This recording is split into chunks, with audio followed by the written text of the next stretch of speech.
welcome back everybody. This is the first update for the course as promised. So here's what we shall do. So this is going to be a short intro to this chapter, and then we're going to have a requirements for the chapter, and then we'll actually move on to achieving our goal. Anyway, here in this chapter, I will show you how you can make a USB device, reprogram a USB device to act like a keyboard. Well, sort of reprogram the USB device to act like a keyboard. And when you plug it into another PC, it will execute a predefined set of functions.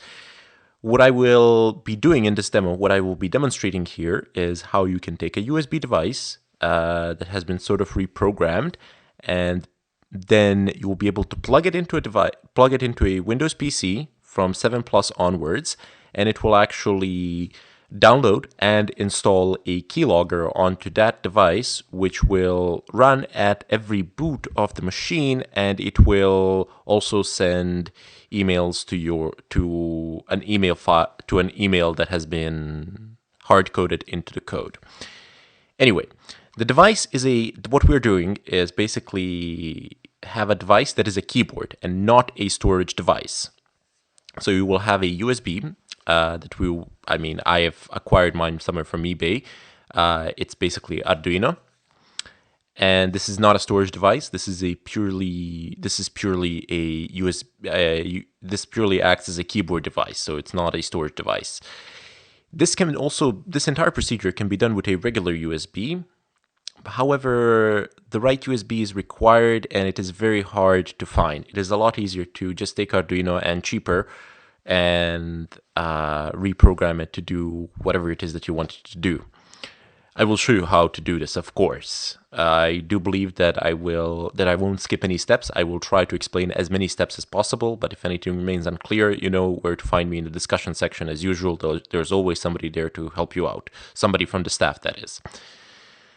The USB in this chapter will be configured to, when plugged in, to run a script which will actually download a keylogger, install it, and it will make sure that the keylogger runs at boot time, which is very convenient. All the code will be available on GitHub. You can find the links to the repositories on GitHub down in the description section of the video.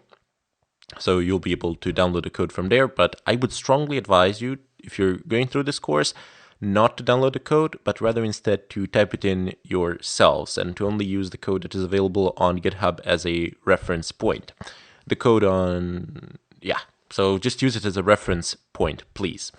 I can't stop you, obviously. It doesn't make a difference to me, but it will make a difference to you in a sense that you will be able to learn more when you type it in yourselves. And finally, in this intro, I want to issue a disclaimer. I am not responsible what you do with this device or how you use it. I am doing this purely for educational purposes to teach you how it is done. And I'm practically begging you not to use it for any sort of illegal or immoral purpose, as there really is no need for you to do so. Okay, so bid you farewell, and we're going to go ahead and go into the requirements. And we'll go into the requirements video to show you what is required for you to be able to do this.